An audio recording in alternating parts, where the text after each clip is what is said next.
Welcome to the Pucks with Haggs podcast, a proud member of the CLNS Media Network. Make sure to hit subscribe to the Bruins Rinkside YouTube channel and turn on notifications for when a new video drops on that channel. The show is also brought to you by PrizePicks, the largest daily fantasy sports platform in North America. Download the PrizePicks app today and use the code CLNS and get $50 instantly when you play $5. That's code CLNS on PrizePicks to get $50 instantly when you play $5. You don't even need to win to receive the $50 bonus. It's guaranteed. PrizePicks, run your game. All right, everybody, welcome into the 218th episode of the Pucks with Haggs podcast. Thank you, as always, for joining in, for interacting, for listening, commenting, rating, all that good stuff. I have with me today longtime friend and colleague, Mick Colageo. Mick, please tell everybody where they can find your work, my friend. When I write, which hasn't been a ton lately, Rink Rap, and I link to X and Facebook. And when the Hockey News Yearbook is in your hand, then the Bruins article is authored by moi. Now is the better world when you're writing more. That's right, dude. Now is also the time for Mick to be writing less, though. I guess if it's late August, this is the time to be kicking back and relaxing because it's going to get. I wrote a 4-ball championship golf story for the Standard Times in New Bedford, and I've written about 4 tennis features this summer for the Wanderer and Southeastern Mass. So beyond that, I think a lot about writing. It's always there in the forefront of my mind. It never stops. You could be late at night and thinking, what if Marco Sturm doesn't keep the first line together? Then what? That's right, Mick. We also have the Boston Globe's Kevin Paul Dupont. Dupes, thank you very much for joining us. Well, are you in Buffalo? Are you home? Where are you at these days in the summertime? No, I'm home, and I'm home here in the Boston burbs, and I have to tell you, I'm not obsessing about Marco Sturm. No. I mean, I'm definitely. I think he'll be fine, but I'm not worried about the first line. I am not worried about Marco Sturm. I am not worried about the first line. I continue to think this Bruins team is probably going to be a little better than most people are anticipating based on last year and based on what they have together. So I am not in that camp that is really worried about it, or chicken littling the Bruins offseason, or feeling like the sky is falling going into the season. And kind of in that vein, guys, I wanted to start us off with The Athletic came out with their pipeline rankings, the draft and development pipeline rankings across the NHL. And this is always an interesting conversation piece every summer. It's one of those summer things that they do to stir up conversation and get people reading the site when there's not games going on for hockey. And from a Boston perspective, it had been much talked about the last 3-4 years, because back-to-back years, the Bruins were ranked dead last, 32nd in the NHL in terms of draft and development. And it really caused a lot of, I think, upheaval with fans and, piling on with the draft and development for the Boston Bruins. And rightfully so. There was a long stretch where they didn't have a lot of players they developed. They didn't have a lot of first-round picks. There's a lot of different reasons for why the things happened that they did. I think it's a combination of several things. But the bottom line was they weren't producing enough good young players and good young players on entry-level contracts in a salary cap system. But the rankings came out this year, and the Bruins were ranked 20th. And they came out, I think, yesterday. And this is what they said. This is sort of the top of the summary for the Bruins pipeline.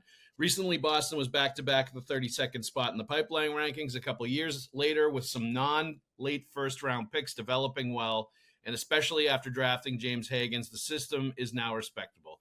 Outside of Hagens, though, there isn't much in the system that has upper half of the lineup potential. Dupes, I'll start with you. Is this? Do you feel like that's just a byproduct of Hagens and drafting him and finally getting into the top 10 and getting that star potential prospect, or do you legitimately believe the last maybe couple of years, 2-3 years, we've started to see a trend with the Bruins where they're drafting a little bit better, they're developing a little bit better, and we're starting to see like some young players push through a little bit where, the previous, I'd say 5 years, you weren't seeing much of that at all? Well, it's certainly good fodder here, Haggs. Is that a Fluto Shinzawa piece, by the way?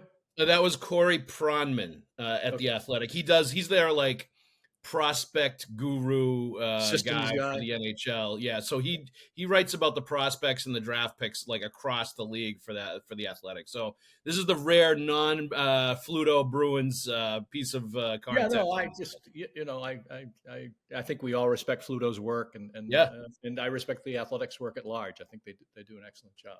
Yep. So I don't have a definitive answer for you. I will say this, that it feels better, right? So to go from dead last to the high upper bottom third is I mean, they're not dupes. They're not going to be screaming like we're number 20 from the rooftops at the Garden. We can definitely say that for sure. Yeah, I think you really. I mean, what history shows, and as you guys well know, is the only guys really to get excited about are guys in the top 10, 12, 15, and even 15 is a stretch of each respective draft. Occasionally you get a college free agent who wiggles through. Even those college free agents are a dicey lot. And we can go into all the reasons about how difficult this is for all organizations. But if you want to have a really good pipeline, then to be blunt, have a horseshit NHL team. Yeah. Because that's the only way you get into, unless you really make some prudent trades and get into that top mix. And yes, there are great exceptions. And we saw one of the greatest of all time here in Bergeron, and one of the greatest of all times in Chara. Now, he wasn't their pick, but when you look at where Chara was picked, two guys headed to the Hall of Fame. You could even make that case for Krejci to a degree. Yep. And Marchand. Right. Yep. So, and in each of those cases, I think Krejci might be an exception in terms of what, if we were to dial this podcast back 20, 25 years and sit here, and would we have been saying, oh, that Chara and that Bergeron, we wouldn't have. So I got a call one morning from Cap Raider, who was still scouting for the San Jose Sharks at the time. He had attended the Providence Bruins game the night before and watched Krejci and Christopher Stieg playing together on the same line. And he said, "You got a couple of NHL players down there, And he's like, that Krejci, he could play right now. And I'm thinking, this was during the 06-07 season, the one where they called up Krejci for that one game and Adam Mayer knocked him out cold. And when he handled the puck too contemplatively at the edge of his own goal crease. And his welcome to the NHL moment, for sure. That's exactly what Cap said to me when I called it a predatory hit. I won't say the rest of what he said, but we had a bit of a shouting match at the next Bruins home game. But in the long and short of it, it takes an NHL scout to see some things that frankly I know I'm never going to see in players, no matter how disciplined and I think I might have. Yeah, no doubt. It's a great point, Mick. And I was, when you were talking about that, Dupes, I was thinking Krejci too. Like, he's definitely somebody I would put in that category of a non-first round pick that turned into, top six player, high impact guy that was part of the structure of that team. Let me to add to that pile, if indeed Jeremy Swayman is a franchise goaltender, look at where he was drafted, right? Yep. So it's really trying to pan gold here in a creek that people don't see the gold. And it's like baseball. That's us. What's that? It's like baseball. Both baseball and hockey have a long curve for development. You're deciding at a very young age that players are going to project over you, in most cases, at least 3 years, if not 5, to get them before you really know what you have. And then still you're projecting what they're going to become from there. So I think it's a crapshoot to a large extent once you get past 6 picks. Yeah. So if we apply this abundant knowledge of us 3 gurus here, what do we think today about Hagens, his trajectory, and why the excitement? Well, the excitement is the skill and the skating level that he has is so, and the hockey IQ, I would say too, is so far above the norm of what you see from these young players. And he's been doing it for years against older year players, against older, not just his peers, against older players, dominant against his own peers, dominant against those kind of players that are older than him. And he's been doing it for a long time. And they needed somebody that stood out at development camp, the way that Pasternak did when he was there, the way Sagan did to a degree when he was there. They needed somebody that when you looked on the ice and you saw them with the other guys in the 18 to 25-year-old range that were at these development camps, that you noticed them right away, and it flashed at you, and it was screaming neon lights, watching him handle the puck, watching him shoot, watching him just go through regular drills. He's that player. Like, I was there for one day, but you could see it right away in the things that he was doing. Much in the same way with Pasternak, you could see how different he was than everybody else he was on the ice with in that setting.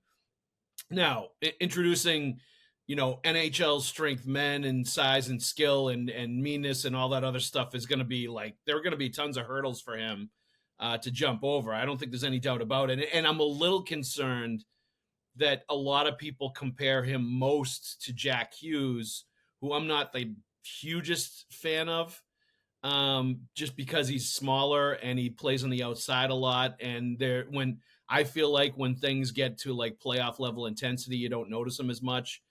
There's certain things like that I think we're going to have to watch in Hagens, but I feel like when you watch him, even in just routine drills and routine things, you see things that he does that nobody else does, and it immediately jumps out at you. Mick?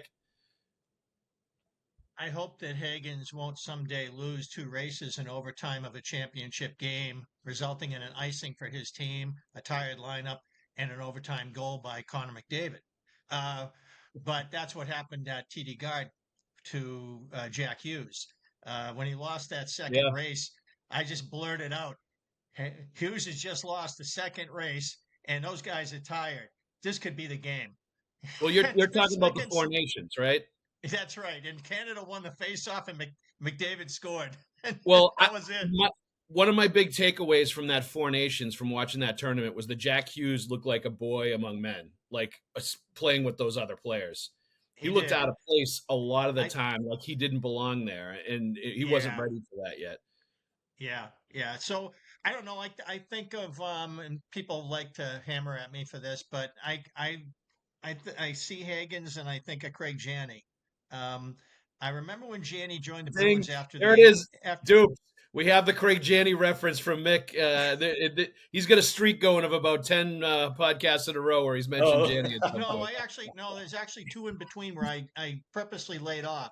But we're at the 13-10 mark. Mark it down that Mick compared. Well, left-handed center, Boston College. And the thing that I remember when Janney joined the Bruins with Bob Joyce from Canada after the '88 Olympics was the zeal with which he carried the puck into the offensive zone and had so many new wiggles, and he had some speed, and he backed up defenses or he faked them out and went around them. Hagens shows me vision, wheels, hands, and chutzpah. And that's a great combination. I will never compare him to Gilbert Perreault, who used to, stand my hair on end when I had hair. Entering the zone, he would just turn any team into pylons the way he could go. And, and he's gone. Hagens has the only thing I didn't like that Hagens was doing when I was watching the 3-on-3, the end of the 3-on-3, the day that I went to development camp, was he was trying to do everything himself until he ran out of options or energy and then passed the puck. And I hope he's not like that in the real hockey games. I don't want to see that in the real hockey games, but I saw a little bit of that in the 3-on-3. It just seemed like he was turning it into his own show. And then, and that's when he moved the puck afterwards. It was kind of like, okay, my turn. It's kind of like NBA basketball at its worst. So, but I'm excited by that player. He has that combination of those skills, and that's what stands out to me. I didn't realize Will Moore is as tall as he is. So the fact that Don Sweeney kind of advised us, look, this guy's had a lot more appropriate competition and than Dean Letourneau did, or or more experience at appropriate levels to be in the position he is now joining BC. This is a guy who's going to have more success in the immediate than Letourneau was possible, realistic for Letourneau to have. I think, too, Letourneau's gangly body puts him on a much longer curve, and who knows where that ends up. It might be really good because I like a lot of his game if he can just start winning some 50-50s against more solid, compact, hard-nosed college hockey players. Those guys with their more developed bodies, he's like a giraffe trying to battle a lion, and when a giraffe gets enough on him, maybe the giraffe becomes formidable. We'll see, because there's an awful lot about that kid's game that I otherwise like. So, I mean, I feel like there's, Gasso, Yelvik. I mean, BC's got a lot of reasons to make me want to watch this year. Yep. No, they definitely do. And I think you'll see a lot of Bruins media, Bruins fans at those games, just based on all of the draft picks and prospects that are going to be playing on that team. I think it's up to like 6 players that the Bruins are associated with are going to be on that team. Dupes, what about you? Reasons to either be enthused or not enthused about Hagens from what you've seen of him and gathered talking to people, all that stuff? Encouraged for sure, and mostly on the IQ factor, because that's kind of all I can go on at the moment. Yep. The trick to this is, as you guys well know, the trick of it is you don't know how it projects into real life, day-to-day NHL, especially and I'm not saying this and anything I've seen of his game, but I'm just saying the standard questions are, does he have the courage? Yep. Body wise, I think he'll get there. He does have a college sophomore body, if you will. So you've got to add muscle, got to add endurance, got to put in the work ethic, all the things that we'll use Exhibit A in Bergeron. You just don't know where that goes. You don't know if it's there. You don't know if it'll be teased out. You don't know if it'll be the right coach. It's a very dicey market in terms of picking these kids and projecting them, because some of these kids go to junior, and the junior kids are kind of the same age. That helps. Yeah, I'm talking about USHL. But even in the college game, you get, let's go with the kid at Harvard, Jimmy. Vesey. Yeah, Vesey. Son, right. Nephew Baker to winner. The former Jimmy Vesey on the Bruins in 1991. Yes. Son of that Jimmy Vesey. Son of, okay. Yeah. Son of. Again, excellent college career. Hobie Baker winner. Looked like was going to take it by storm. Yep. Then you find out, well, you know what? Bigger body, 4 years older, 3 years older than much of the competition he was against, and it hasn't projected. So I was excited about VC and his chances. So now and believe me, I'm not looking at every prospect through the VC prism, but it just underscores it's not that there's no knowing. You get Eric Lindros, yeah. Eric Lindros is a plug and play, right? Connor McDavid is a plug and play. There's probably not even probably, there's maybe 3 of those guys every draft.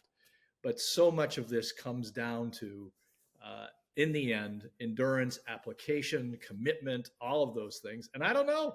I hope so. I mean, because that's what they need. You can get that out of a whole lot of kids in rounds 2, 3, 4, and 5. Honest try, adds their body size. And we've seen a lot of these kids come through. But that doesn't do it either. So you've got to have the gifts, and then you've got to have the tenacity, the smarts, all of it, to apply it and carry it through. Ryan Spooner was an explosive forward in the development camp. He was making good defensemen just spin like a top. Yeah. And everybody, including myself, pretty excited to see what was going to become of him. Obviously, he became too much of a perimeter player in the NHL, and it never really panned out for him as a pro. And he wound up being a journeyman as a result, on the fringes of the game, no pun intended. And I think of Sammy Paulson, who I thought was the second coming of Peter Forsberg when I saw him at development camp.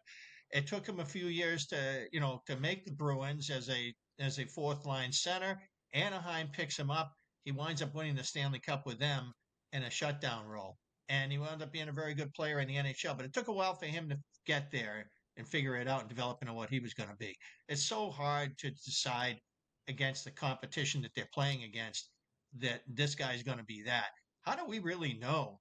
I mean, it's no wonder that the NHL gravitates toward, people call it a good old boy club because GMs hire coaches that they worked with before and stuff like that. Fine. But when it comes to players in the bloodlines, I can totally understand why they go there because it gives them a window to try to project, try to give them a little bit of an edge in projecting that somebody's going to become. Why was Jimmy Vesey so salivated over? Because his father played in the NHL. That gave people an extra sense of confidence that this guy is going to be better than his dad. And his dad was a decent fourth liner with a Bruins team that went to the conference final against a team that was terrific for 3 years. Yeah, I mean, these are all good points for sure. And I totally agree that, like, you know, ages 18 to 22, 23, like, that's where they definitely have to show that commitment to fitness and nutrition and, you know, the courage aspect that Dupes is talking, all the different things that have to come together for a player to not only be an NHL player, but to be a standout NHL player or potentially an impact guy. But, like, the one thing I will go back to, and I mentioned it with Hagens, and when you talk to a lot of hockey people, the one thing that they say they feel like is a great indicator and probably maybe the best indicator of somebody that is going to be able to potentially do special things at the NHL level is somebody that is dominant and is really noticeable against players older than them when they're, like, you know, coming through the teenage years and developing, whether it's the national development program, whether it's the USHL, like whatever it is. And Hagens was one of those guys and has always been one of those guys. That's why he was talked about as a number 1 overall pick leading into that draft. And he obviously went down a little bit based on the year he had at Boston College on a loaded team. But, you know, I still think that's a very good indicator of a player that is going to be able to figure it out because he's been able to do it against bigger, better, stronger competition throughout. And the NHL is a different thing, but my confidence level is pretty high based on what he's done, based on the programs where he's been, and based on sort of the precedent of a lot of players that have done similar things to him at the national program before him. You know, there's sort of a pathway for some of those guys, and it's fairly indicative, I think, of what they're going to be able to do at the NHL because there's been a lot of players before them that have done the same thing that when they've done it. So, you know, I feel like the confidence level has to be pretty high on Hagens based on all of that stuff, in addition to the obvious talent that you see on the ice. Let me go through this list real quick of the rankings and who they have here. Hagens is number 1. Fraser Minton is number 2. Donsluk Schmelis is number 3. William Moore, number 4. Dean Latorno, number 5. Matt Patra, number 6. Andre Gassot, 7. Fabian Lysell, 8.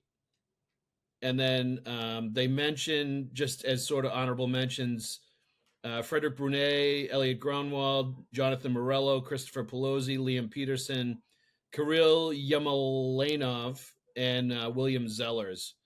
Mick, any thoughts on any other names that you hear around that list? Grunwald would be in my 8. There's no way he would be off my list. That kid is doing what you just said, Joe. He's playing man hockey against guys that have got a couple years on him at critical ages, and he's handling it with aplomb. And I see NHL there. He's got a good two-way game. I think that Grunwald is tracking in a way that makes me think that people are going to be talking about him the way they talked about Noah Hannafin.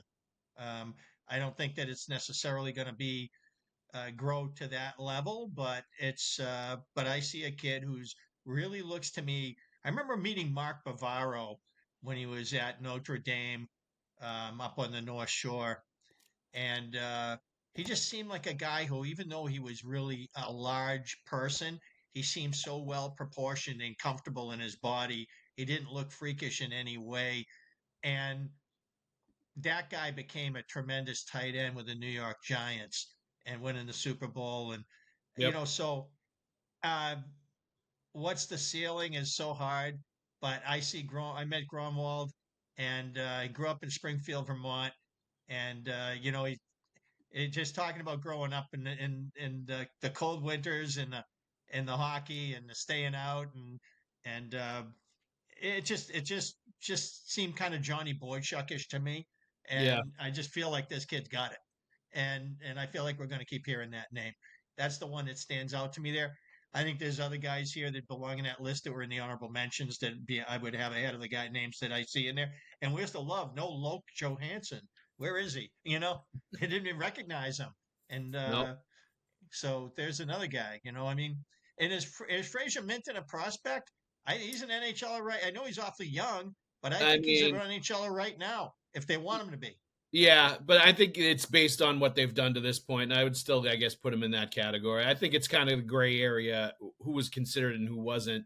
I mean, just based on the NHL experience that Patra's had over the last couple of years too. I don't know if I'd put him in that category either. But Dupes, any thoughts on any names you heard on that list? No, what strikes out to me is where Lizell and Patras are. Yeah, I think Yep. we Lizell, they took him because of his speed. We haven't seen much more than that in terms of his development.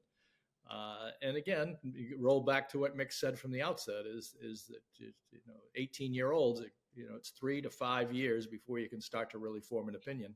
I think Lizell is about there. Merkeloff, not even on that list, right? Or Yep. or did I Nope. miss that? No. Okay, Merck. No, he's not on there.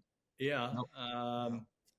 Patras, many of us, hand up, thought he was going to be one of these kids who could step in and handle it. Hasn't. That's been a physical thing. Some of it's hockey IQ in terms of the inability to sense when he's going to get clobbered, and he's taken some big hits, and some of Think that. about Hagens that way too. What's going to happen the first time he gets thumped? Well, that's it. How's he going to respond? Right. Yeah. That's that blend of courage and IQ and just basic street smarts out there. So I don't know. I don't know what to. The one that I'd say if I'm going to be intrigued, like brother Colageo here with Grunwald, it would be with the Latvian kid from UMass, like Luck Mellis. Yeah. Because he's been in the international mix. He's been in the men's mix. Yep. He shows a little something when he's there. And he was really, really good in Providence for the handful of games he was there at the end of the year too, which So if I was going to throw a nickel on one of them popping, he'd be my candidate at the moment. Now I will be at the prospects camp or the prospects challenge in Buffalo. Yes. Early in September. I've probably done 10 of those in a row now, and no one. You call it the KPD Memorial Prospects Challenge at this point. No one more guilty than me than going to that thing and being just jacked about 2 or 3 kids. And by the time I've driven home from Buffalo, their careers are over. I'll give you one. Carson Kuhlman. I watched Carson Kuhlman in that thing. I said, geez, they get captain at UMD, nice kid, honest player, eager to get to it. So at his best, he was like a right-handed Marchand. He really had a lot of that body type, strong skater, compact, winger, worked the boards well, but with quickness and with sturdiness. But he never had the breakthrough offense, and so he was forever relegated to the dregs of NHL society. It's fascinating to me how after you start covering the NHL for a long period of time, you just notice the same trajectories in training camp when it comes to like some of those young players, when it comes to the veterans that are sort of conserving and working to get themselves back up to like the NHL speed to start the regular season. Like it plays out like that so many times where a lot of those young guys come in hot right off the their summer workouts and everything else and look really good. And as time and the grind wears on, and as the NHL lineups start returning to the preseason, how things change and how all of a sudden certain players look really good and certain players don't look like they did in the beginning stages. And it makes you realize, sort of what's really going on there. Let's take a break real quick. I'm going to talk about PrizePicks, which is the largest daily fantasy sports platform in North America and the easiest and most exciting way to play daily fantasy sports. Join over 10 million users and get started today. Instead of battling thousands of other players, it could be pros or sharks. You simply pick more or less than on 2 to 6 player stat projections, and you watch the winnings roll right in. It's fun and it's super simple. On PrizePicks, you can mix and match player projections from different sports. Combine your favorite hockey players and players from baseball, basketball, football, esports, and so much more. You can now win up to 2,000 times your money on PrizePicks. PrizePicks also offers Venmo, MasterCard, and Apple Pay for quick and easy deposits into your account this sports season. Download the PrizePicks app today and use the code CLNS and get $50 instantly when you play $5. That's code CLNS on PrizePicks to get $50 instantly when you play $5. You don't even need to win to receive the $50 bonus. It's guaranteed. PrizePicks, run your game. And for those of you that are listening to this episode of the Pucks with Haggs podcast, we ask that you subscribe to the podcast, like, and leave a review. And for those watching the show on CLNS and enjoying all this hockey talk, go ahead and hit that like button and subscribe to the Bruins Rinkside YouTube channel, where you can find our show and a lot of other great Bruins content with fellow Bruins talkers like Conor Ryan and Evan Marinofski. There's also the CLNS Media Network and Celtics All Access on CLNS, the NBA History Channel, Patriots Press Pass, and Bruins Rinkside YouTube channels as well. Also, please make sure to turn on your notifications so you know the very instant a new Pucks with Haggs podcast video drops on the interwebs. All right, I've got some questions here from some of the listeners, and these are good ones. Are they listening live? I don't think, no, they're not listening live. I wish they were. Right. But these are not about like what we're talking about. These are like questions during the week that I get sent in. I also take a couple of questions from the Q&A that I do at Boston Sports Journal, so we get some good questions there as well. Yep. This one is from mhall3333 on Twitter. Does Zacha serve the team better at wing or center next season? Is it possible Minton and Patra both start the year simmering in Providence, and we see Lindholm centering line 1, Zacha centering line 2, and Middlestat centering line 3? Thanks, guys. Mick, you want to take that one first? I think the Bruins really want to see Patra make the team, in which case they'll have a decision. Does Minton play Patra's left wing and become the defensive conscience of his line? Most likely with Tanner Jeannot, because Don Sweeney did allude to Jeannot being here on long term to protect the emerging prospect pool. Yep. So that's one thing I envision as a third line.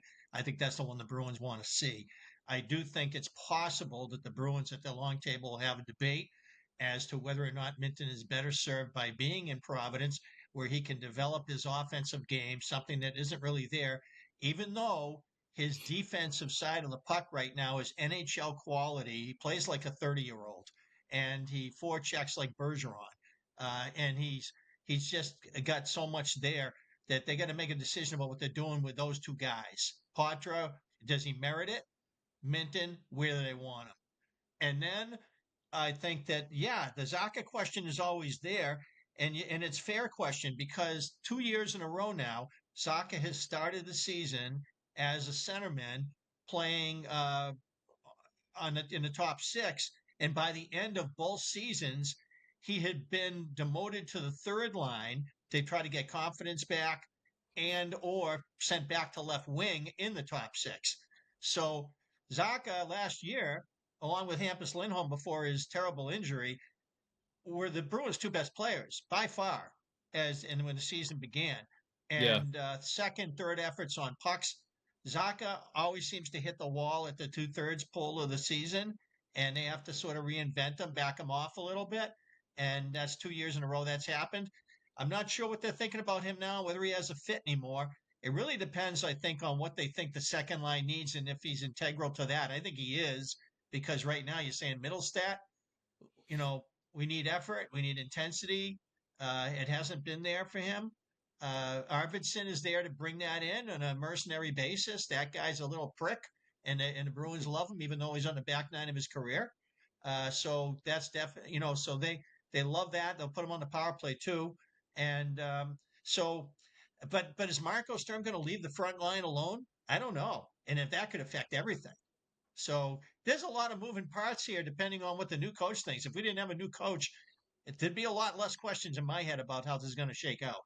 Yeah, it's going to be an interesting camp in preseason just because there are a lot of moving parts, a lot of new faces, and because a new coach really brings all of everything into question as to what exactly they're going to do. Dupes, your thoughts on this, and I'll also let you know that this person on Twitter calls themselves the 7-year curse stitch. So that's also a I you love know that guy. He's always tweeting at me. yes. I'll be relatively short because I know you want to get to some other some other questions here, Haggs. But as always, I agree with much, if not virtually all, of what Mick is saying here. Here's my, I guess my overlaying point is, I think Sturm's trick to success early is going to be putting people in the positions where they feel great about their games, because he doesn't. We've got very few true top 6 players, and a whole lot of guys who are in that, middle 6 to 9, down to 9. So it's wherever Zacha feels good about his game. Nick's point about identifying 2/3 of the season is right on. So I don't know that answer. I think Pasternak always feels good about his game. Clearly, Lindholm in the middle, he didn't last year. It took Geeky to feel the best about his game in his career, right? So we got to hope for his sake, their sake, that's where he is again. But there's so much in this lineup where Sturm's going to have to figure out at exactly what position and at what line and what responsibility. And that said, I like Zacha more in the middle, just because that's a high skilled position. Not a lot of guys can play it in the top 6. He has shown that he can. I'd like him personally. I'd like him to be there. But if in the end he doesn't feel good about his overall game, then that isn't the answer. Yep. I think one thing that will be interesting to watch as far as Zacha goes is it was noticeable that Don Sweeney talked about the penalty kill and introducing Mikey Isamont and Tanner Jeannot and some of the new guys as key penalty kill guys and bringing that as part of their game.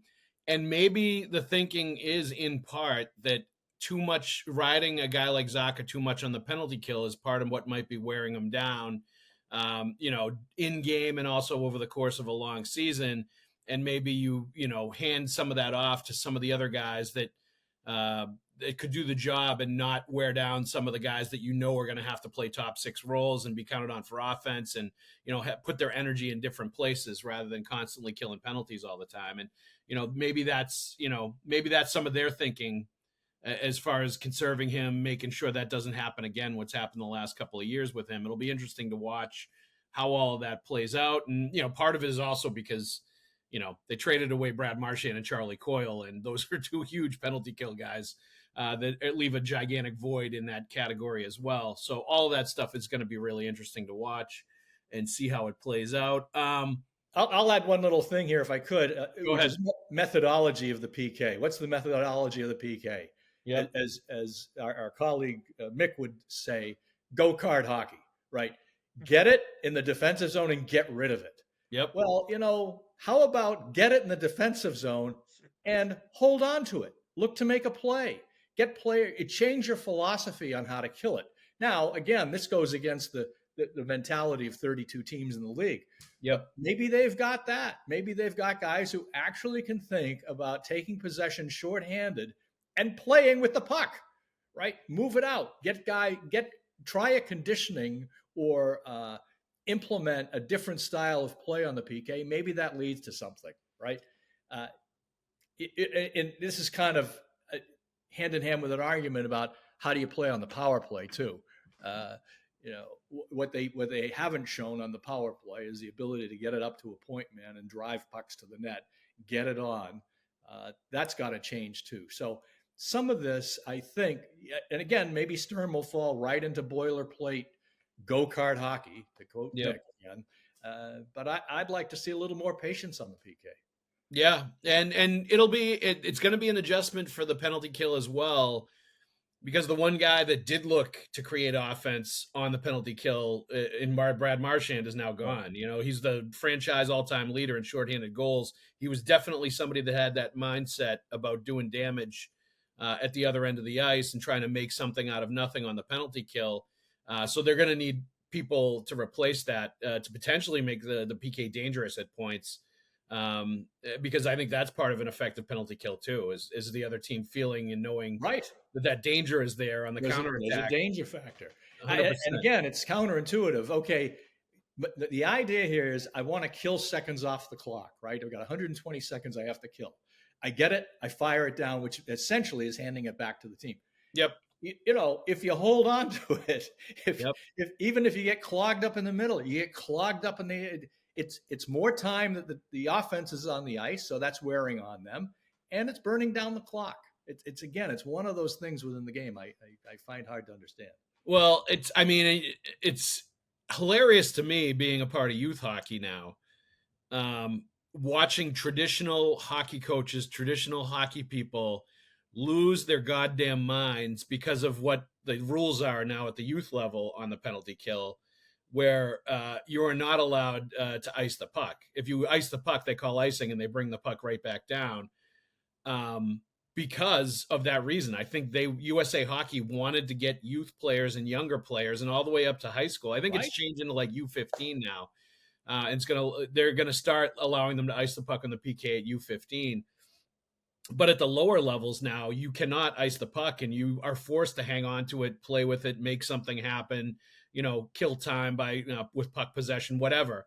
And it's great. I totally understand the reason that they do it. I understand the thinking behind it. It's sort of training the players to think a different way on the penalty kill and think more what you're talking about. But like, there is also, Vinny from Revere Dupes that's coaching his team, and he absolutely loses his mind when you're not allowed to just mindlessly throw the puck down the other end of the ice. Right, hammer on the penalty kill. Hammer it, get it changed. They want kids to develop skills. Yeah, exactly. Right. Exactly. And that's what it's about. In all situations. And yes. in many of these cases, the guys who are killing are the most skilled guys on the bench in terms of what they can do with a puck. Again, Marchand, Exhibit A.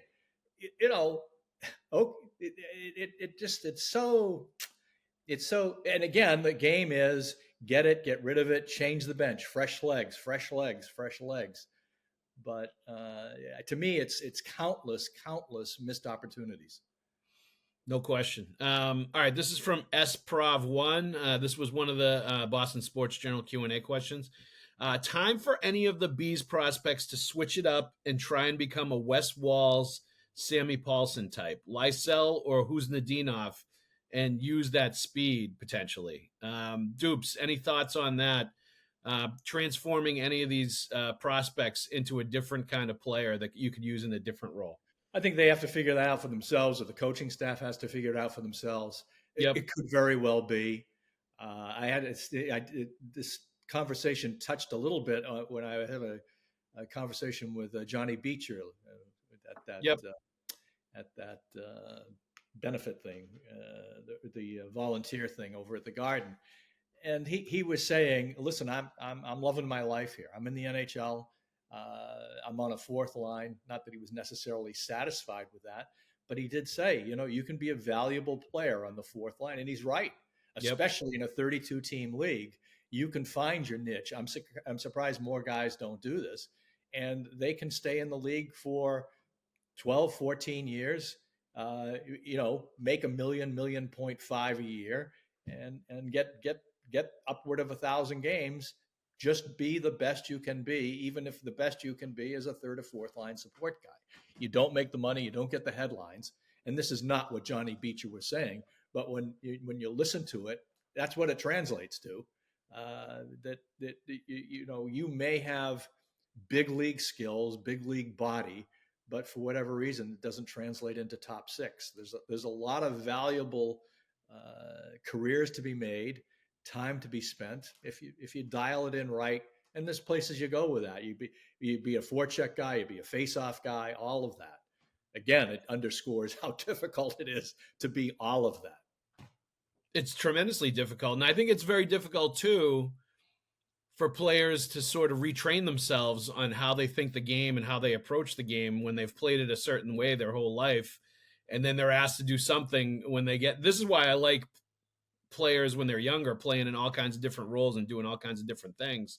Because you're going to hit a level where you're going to be asked to do things that, you have never done before, you're not accustomed to. And if you're not like, you don't have any experience doing it or have never done it before, it becomes really difficult when you get older to all of a sudden, transform your thinking, your muscle memory, like all the stuff that you're doing there.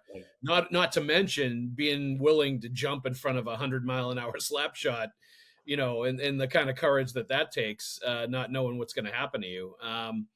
Mick, your thoughts on any prospects becoming the next West Walls, Sammy Paulson? And I when you said Sammy Paulson earlier, I knew we were getting to this. I was like, wow, Sammy Paulson's going to get a lot of love on this podcast today.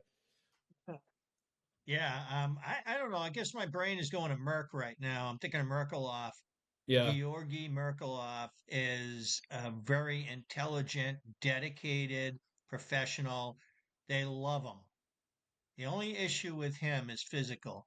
He gets to the NHL and the game's a little too fast and a little too big and a little too strong, and he doesn't have the speed, point A to point B, to mitigate what he lacks in brawn.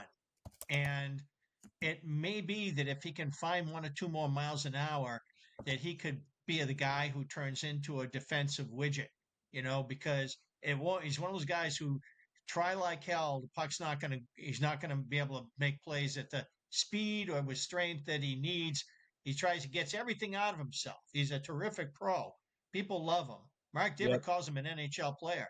And I know what Mark means. He's done his work. He's good a pro as you're going to find, and it's just a hard bridge for him to do it in the NHL and be impactful in an offensive role. Maybe he's a guy who can do it in a defensive role. The other guys mentioned, Husnadinov, no idea. I mean, he's still pretty young, but he's he's got speed, natural speed.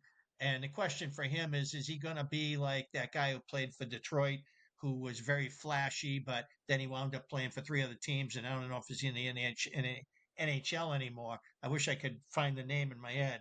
Flamboyant name, flamboyant player.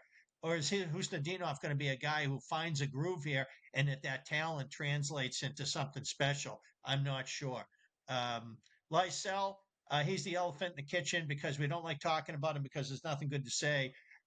If he could just do the normal things that make a player like Merkelhoff become what he has in the AHL, then Lysell has the talent to be in the NHL. But the only time he's been here, other than that one midseason game at Christmas, is that stretch where the Bruins tanked. And Patra goes down, Minton goes down, and they make them part of a team that's playing for something, that's in a good place and is looking forward to a playoff run. And Lysell's not part of that. They put him on the NHL team for the tanking. And I'm thinking, wow, that landed with a thud to me. And it tells me what they think of him. Yeah, and not only that, but like you get that 15-game taste at the NHL level for Lysell, and then he's back with the Providence for the playoffs, and he's a healthy scratch during those playoffs, and he ends with like 2 assists, I think, in 7 or 8 playoff games. That's not good at all. Like that just is not just a very poor reflection on his own performance, on kind of what they think of him. For a player like that of that magnitude to get scratched in playoff games in the AHL is just not good. Martin Samuelsson, very similar to me when one of the guys that got in the Ray Bork trade, very, very, lots of individual skill, great speed, and it just never ever made. He had the ingredients on the table. He never made pizza. All right, last question here, guys. This is from RNDC2. Not sure I can remember a year with such low expectations around here. Scoring has been a problem, and now they have less. D-men should be improved just by being healthy. That won't matter if Swayman plays like last year. What can I be excited about? Thanks, and enjoy the last of summer. Mick, let's start with you. What can Bruins fans be excited about in your estimation? Swayman won't be like last year. Swayman's going to have a training camp and he's going to be back to where he was the year before. He's already given us an indicator through how he developed throughout the season, and it was in a very negative atmosphere. But he did punch a shutout to win the World Championship in overtime with the USA in the first time in forever. So that was huge to me. I think Swayman's got the mojo back. I think he's going to be good. I think he's going to get pushed. And I think that's going to be good. I think the goaltending is going to be great. I'll always be worried about the next injury for Charlie McAvoy. I don't Yeah. consider him porcelain, but I do consider him a targeted player who has gotten his shoulders pretty beat up. Hopefully, and maybe that'll influence, their repairing instead of assuming Lindholm with McAvoy and Zadorov with Yoki Haru. Maybe it gets flip flop so that McAvoy gets more protection on the retrievals. I'm not sure, but he's been taking a beating, and they need to change that. If he goes out of the lineup, then that throws everything off. But with presuming health, and that's shaky, then I feel like their back end is great. And then I feel like, yeah, they got some snarl. They got some P and V out there. I think Corrali, we haven't talked about him. I think he's going to be great to bring back. I predict he's going to wind up with the other A, and and uh, and I think that they got some top line guys. Geeky's been in there. He's working out. He's very dedicated. I think they're going to be okay. I just don't think that the middle of the lineups just give us that jumble of questions. So what do we got to be excited about? You're going to see Castle not have to be the guy that fights all the time. There's going to be other guys doing it, and I think that you're going to have a defensive tough out. They're going to be. You're not going to see this Bruins bend, and then break at the end of every period, at the end of every game. That's gone. This is going to be a much more solid start. Bruins going to be a pain to play for other teams to play against.